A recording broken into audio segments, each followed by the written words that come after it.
If you're old enough to remember the early days of the internet, you know it was something else entirely. Compared to today, it was a wild, untamed frontier where creativity ran rampant. The rules were few, and every corner felt like a discovery.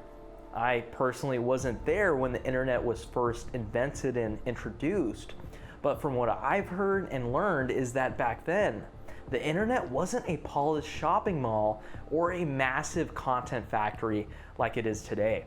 It was a chaotic digital playground, a patchwork of personal homepages, obscure forums, fan pages for everything you can think of, and niche hobbies to underground bands. And so many links that connected sites like constellations in the vast digital sky. No two websites look the same, and every conversation felt like you were talking to an actual person. It was imperfect, clunky, and sometimes downright frustrating, but it was alive, raw, unfiltered, and most importantly, it was human. Contrast that with the internet of today, and the difference is striking.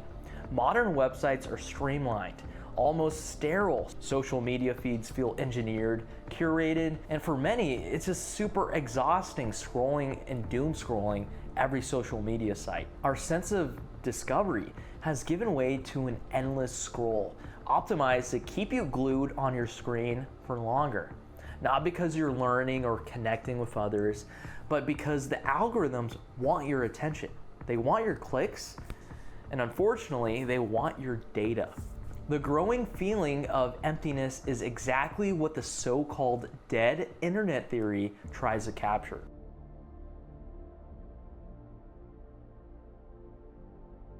It's a fringe idea that's gained a lot of traction and attention recently, suggesting that the internet as we know it actually died sometime around 2016.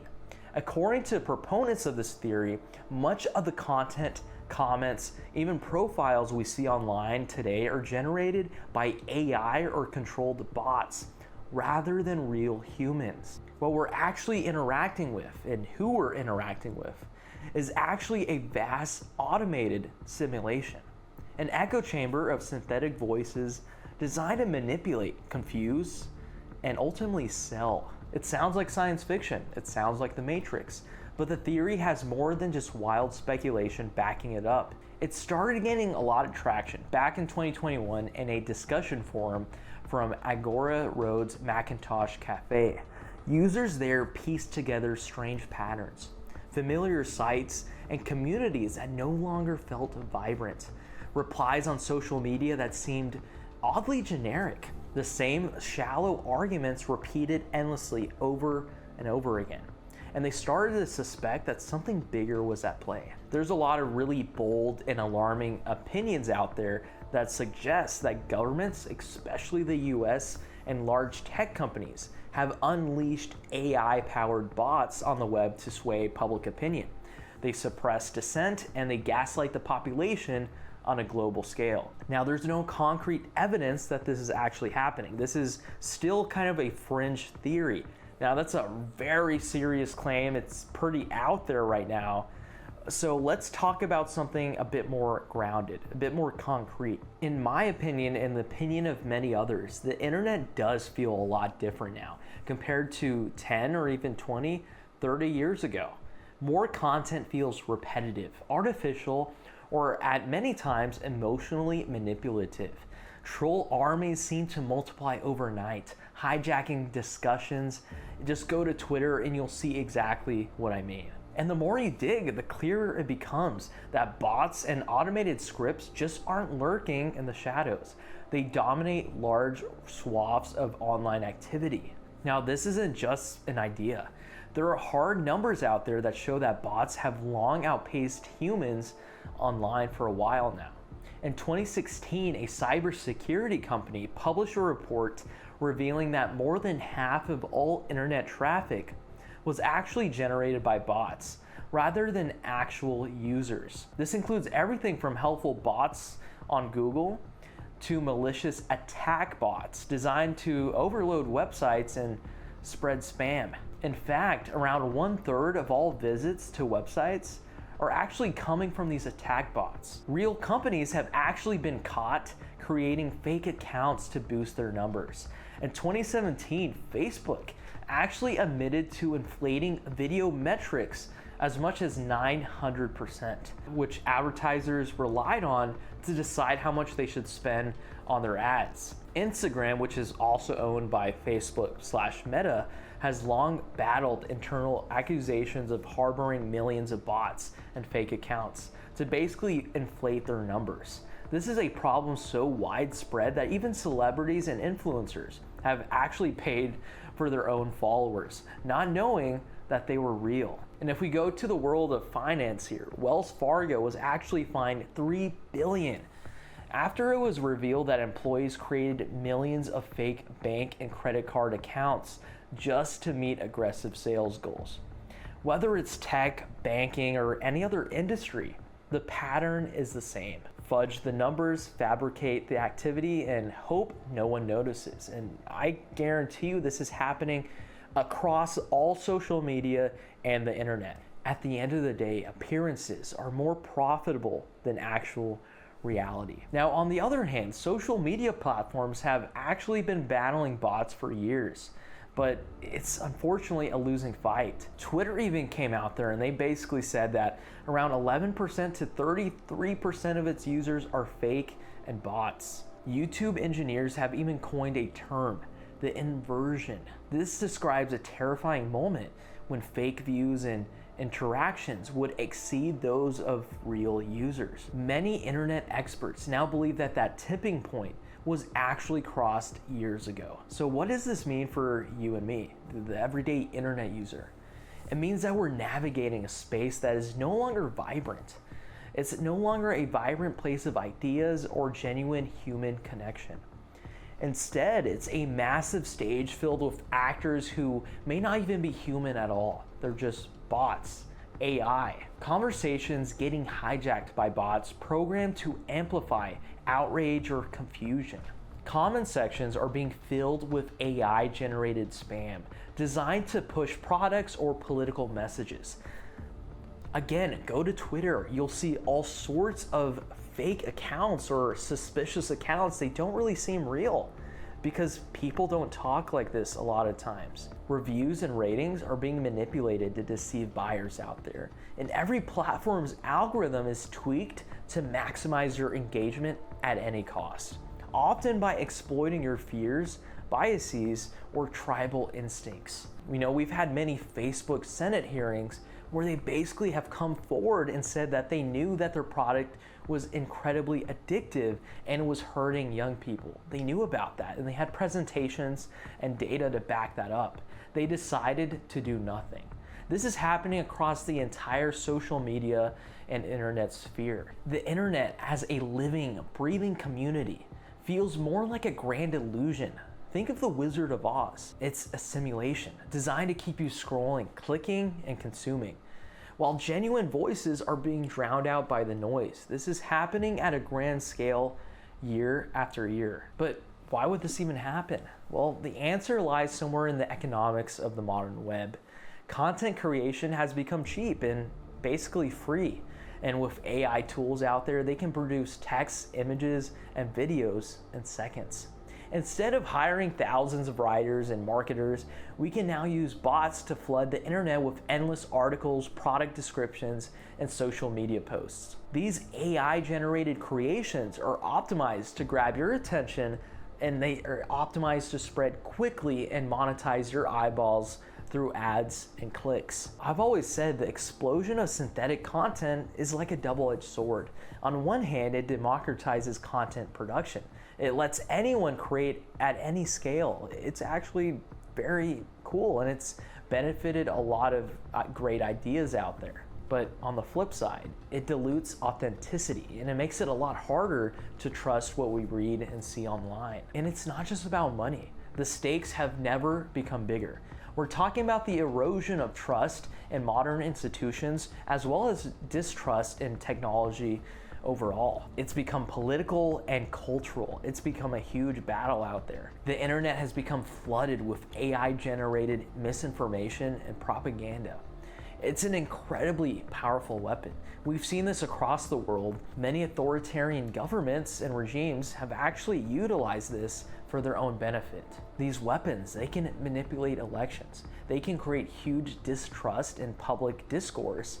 And like we said, ultimately have distrust in our institutions. The internet's shift from a wild frontier to a controlled simulation is both a technological revolution and a cultural crisis, a crisis that we're currently experiencing to this day.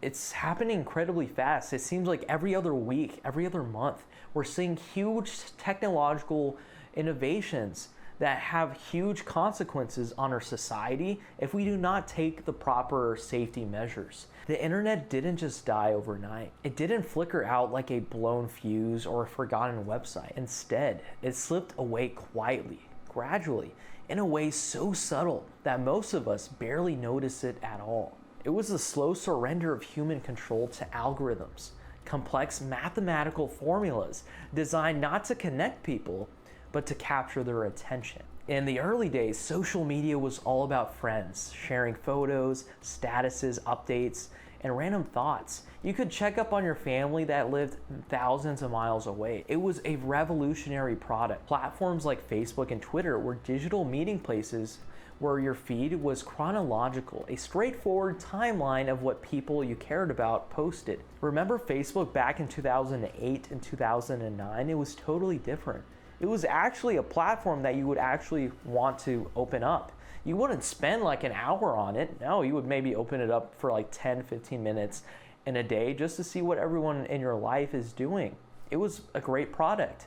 And then we saw a huge shift. If you wanted to see your friends' vacation photos or simply your favorite band's latest update, you'd simply scroll through posts as they happen. But around the early 2010s, this all began to change. Think about it. This really is kind of when the internet and social media really took a dark turn. Tech companies discovered something both exhilarating and terrifying. By using machine learning algorithms to analyze user behavior, they could see what you clicked on, what you liked, what you shared, how long you lingered on a certain post. They could even predict what would keep you glued to the screen longer or less. The goal wasn't just engagement anymore, it was maximizing it, no matter the cost, no matter the consequences. What started as subtle tweaks to news feeds quickly snowballed to a completely re-engineered version of the social media web. Platforms soon prioritized content not by when it was posted, but by how much likely it was to provoke emotional reactions. And unfortunately, usually outrage and fear or tribal pride. Social media companies have been on the record and they have validated that this is exactly what has happened. That a post that has more outrage or a post that has more fear associated with it, it will get a lot more engagement than a happy post. Those happy posts back in 2009, they really weren't making much money. But these outrageous and outlandish, these fearful posts, those are the posts that are making these companies billions of dollars by the year. Suddenly your timeline was filled with polarizing memes, controversial news stories, and endless debates designed to keep you arguing, scrolling, and coming back for more and more. The shift was subtle, but systemic. Instead of bringing people together, algorithms amplified divisions. They created echo chambers where everyone saw only the opinions, and unfortunately, they turned genuine community into a marketplace of viral content, often without concern for truth or nuance. The free and open internet, it began to feel more like a high-stakes casino than actually a community, where every spin of the wheel was engineered to keep you hooked. Automated accounts weren't just spamming comment sections or flooding timelines with advertisements. No, they were shaping conversations, steering public opinions, and generating mountains of content that looked and felt human. These bots could post thousands of times in a day. These bots, they could mimic emotional tone, drop references to current events, and even carry a conversation that felt so natural. Suddenly, the line between real people and artificial actors blurred. Meanwhile, AI content generators began creating vast amounts of text, images, and videos faster than any human ever could. What was once a painstaking work of writers, artists, creators now became an automated flood of automated output designed to game algorithms. What was once a painstaking task, work from writers, artists, and creators, it has now become a flood of automated output designed to game algorithms and exploit every psychological trick to command attention and ultimately clicks. On the surface, it looked like creativity was booming. But beneath the surface, a different story has emerged. Authenticity was evaporating. With content quantity prioritized over quality, nuance was replaced with clickbait, and originality gave way to recycled ideas optimized for viral moments. Human voices grew quieter amid the ding of AI-generated noise, and we have felt the impact everywhere. Discussion forums that used to thrive on genuine debate have now become battlegrounds where bots have stirred conflict and drowned out thoughtful voices. News feeds have now become echo chambers riddled with misinformation, conspiracy theories, and deepfake videos. Even entertainment has changed. AI-generated music, art, and writing-filled streaming platforms, and sometimes they feel indistinguishable from human-made works, and many of these AI projects are lacking real soul or context. The digital landscape was no longer a reflection of humanity. It has become a mirror held up to an algorithm's desires. This loss of control didn't just happen because of technology. It was driven by powerful economic incentives. Every extra second you spent online has translated to more data collected and more ads served, more money generated. Platforms race to engineer the most addictive feeds possible, experimenting endlessly with user interfaces and algorithms to maximize engagement. The result, your attention has now become a commodity to be captured, sold, and exploited. And who has benefited here? Well, for one, the platform's advertisers and those who could harness AI to dominate content creation. For users, it means that the internet has increasingly felt engineered against them, designed to keep them hooked, angry, or distracted rather than informed or concerned. The fallout spread beyond screens and society at large. Political polarization has exploded as factions have retreated into self-reinforcing bubbles. They have been fed by algorithmic incentives to escalate conflict. Public trust in media and institutions and even each other have now plummeted. Social cohesion has frayed as online outrage replaced meaningful dialogue. And in this new world, truth has now become just another content variable to be manipulated rather than a shared reality to be sought after. It's hard to overstate how fundamental this shift has been. Where once the internet was a platform for exploration and genuine connection, it's become a controlled, optimized environment where the human agency has been minimized. We interact less with each other and more with layers of automation designed to simulate connection. The internet didn't just lose its soul, it lost its steering wheel.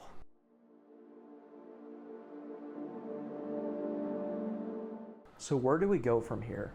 If the internet is becoming a ghost town filled with bots and AI noise, if the very fabric of what made it human is unraveling, what's left? Is there hope for a digital renaissance, or are we doomed to scroll forever through a simulation of connection? The truth is, this moment that we're living in right now in 2025, bookmark this video and watch it back in 10 years and see where we are. These are unprecedented times, and we're witnessing a transformation as profound as the invention of the printing press or even electricity. And I really don't think that's an exaggeration. The tools that enable AI-generated content, real-time deepfakes, and sophisticated bots, well, unfortunately, they didn't arrive with a manual or warning label. They exploded into our lives. They popped out of nowhere, really, reshaping our online experience in ways that are still unfolding, in ways that we cannot predict in the future. What's terrifying is just how little control we actually have over this entire process.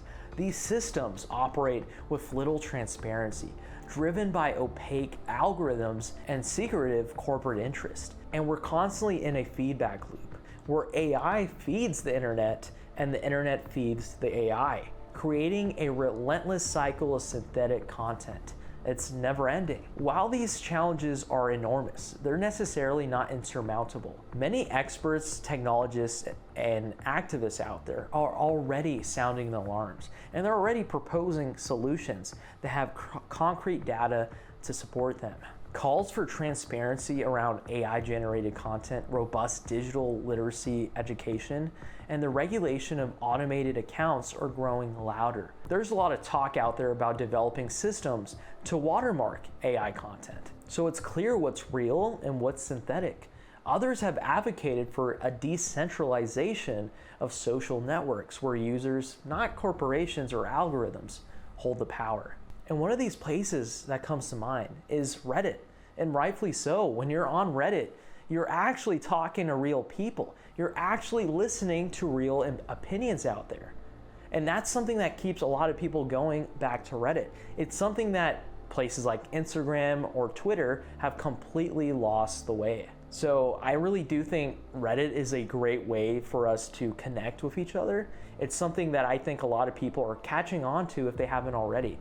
Reddit's been around for a while, and I think it's going to stick around just because of how authentic it really is. Reddit's not flashy, it doesn't have like the craziest tech like Meta does, but it's something that people can create communities around. If we go back to all these other social media feeds and the AI revolution, there's a lot of ideas out there. But the fact of the matter is that regulation does have its risks. It could stifle innovation or free speech. It could decentralize platforms that often struggle with monetization. It's very tough because decentralized platforms, they often struggle with monetization and they often become echo chambers of themselves. And digital literacy efforts, they take time. They take an entire population to get to that level.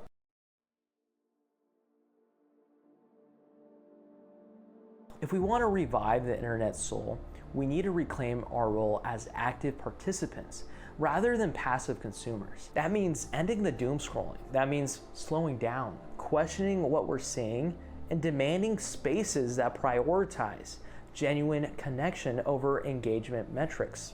A place like Reddit would be a great example of that. Imagine online communities where conversation is measured not by likes or shares, but by depth and respect. Imagine creators being rewarded for authenticity, originality, not just for clicks, not just for outrage, but for something original, like art. Imagine an internet that reflects the messy, beautiful complexity of real life, not a sanitized algorithmic simulation. This future isn't guaranteed.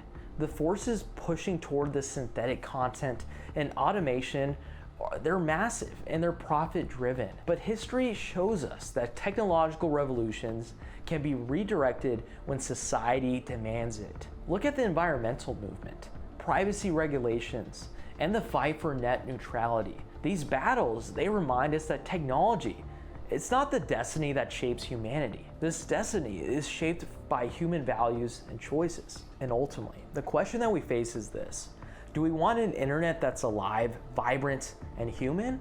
Or do we want that of a vast echo chamber of bots and AI noise? Because right now, it's up to us. It's up to the users and society. The internet isn't dead yet, not fully. But if we don't act on it now, it might as well be dead. Might as well be dead in the water. So next time you scroll through your feed, pause and ask yourself, is this content made by a person? Is this conversation real? And if not, what can I do to bring more humanity back to the digital world?